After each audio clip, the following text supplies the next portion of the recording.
Hai Drakor, selamat datang di channel Alur Drakor, channel yang ngebahas alur drama Korea tiap episodenya, dan channel yang cocok untuk kalian-kalian yang mager untuk nonton dramanya. Kali ini kita akan ngebahas alur drama Korea berjudul Tale of the Nine Tails episode 10. Tanpa basa-basi, yuk langsung masuk aja. Yeon mengajak Jia ke gunung tempatnya dahulu, tempat bertemu Aum dulu, dan mengambil kotak di bawah pohon. Itu hadiah Valentine dari Aum sekaligus hadiah perpisahan.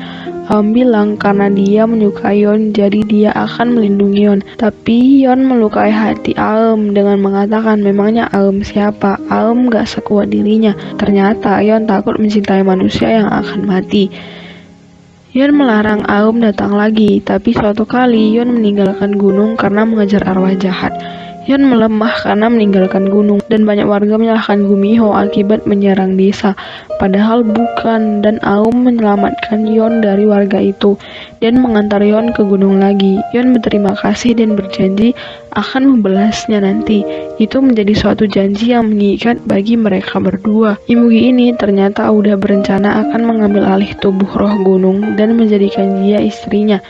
Yeon bertanya apakah dia nggak penasaran kenapa Yeon membunuhnya. Dia bilang pasti ada alasan Yeon melakukan itu, alasan yang dia nggak tahu. Ternyata kejadian sebenarnya adalah Imugi membunuh dua pelayan Aum dan memanah Yeon.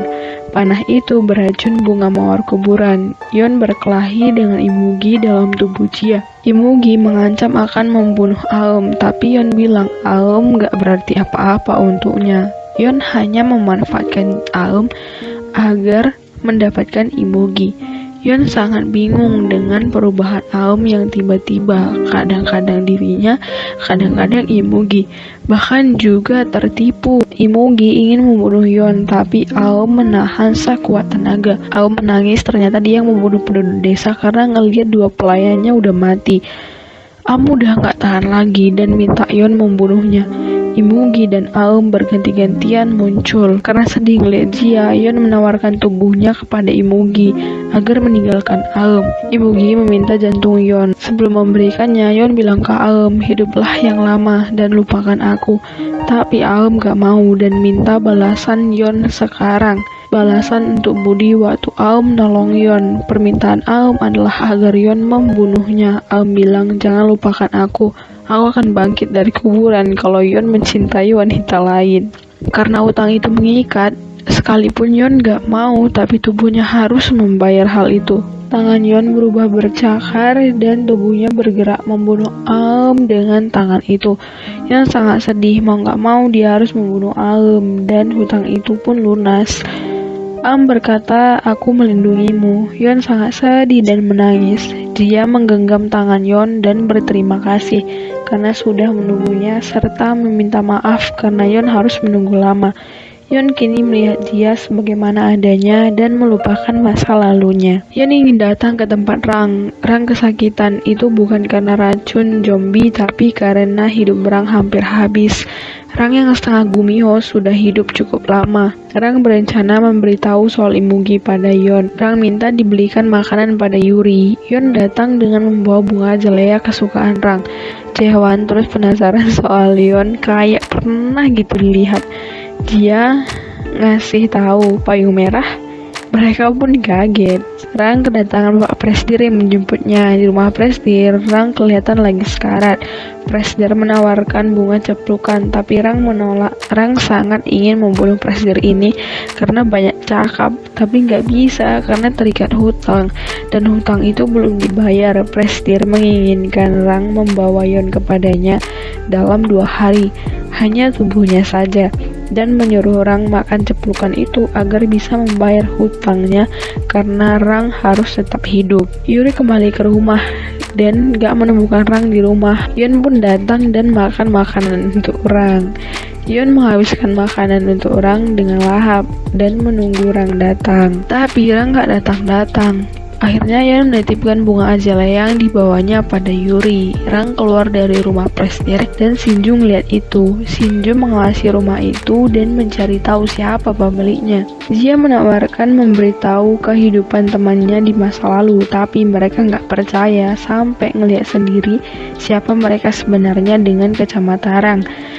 Ngelihat masa lalu mereka melayani Aum sejak kecil sampai Aum dewasa. Aum putri raja yang diasingkan. Tiap hari mereka hidup bersama dengan bahagia. Makan bersama, bermain bersama. Teman dia sangat kaget. Dia bilang kalau ada monster yang di sekitar mereka, jadi mereka harus melindungi diri. Rang sampai di rumah disambut Yuri. Yuri lalu memberi bunga titipan Yon. Rang sangat sedih. Apa yang harus dia lakukan sekarang?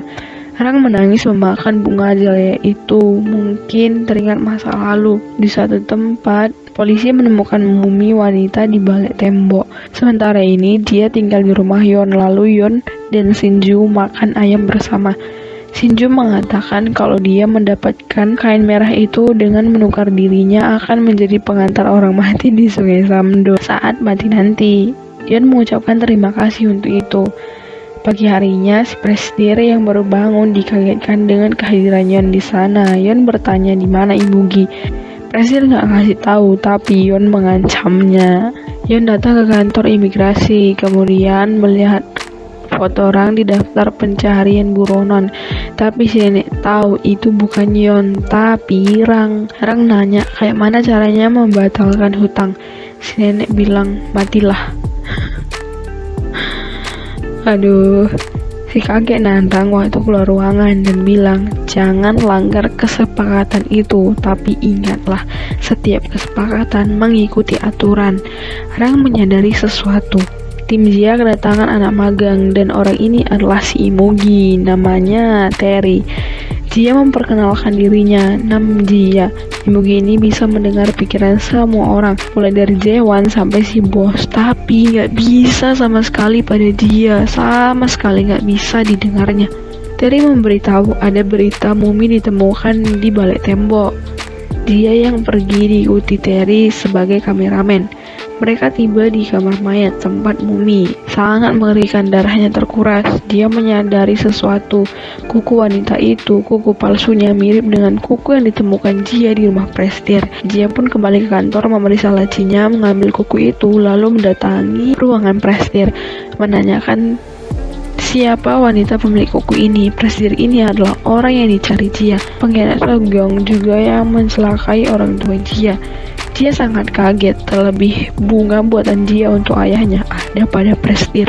Prestir minta supaya Jia mengantar si roh gunung, maka orang tua Jia akan kembali. Sementara si Mugi diikuti Yon. Yon mendatangi Mugi ini dan membawanya ke atap gedung. Mugi mengatakan berikan tubuhmu maka aku akan membiarkan yang lain hidup.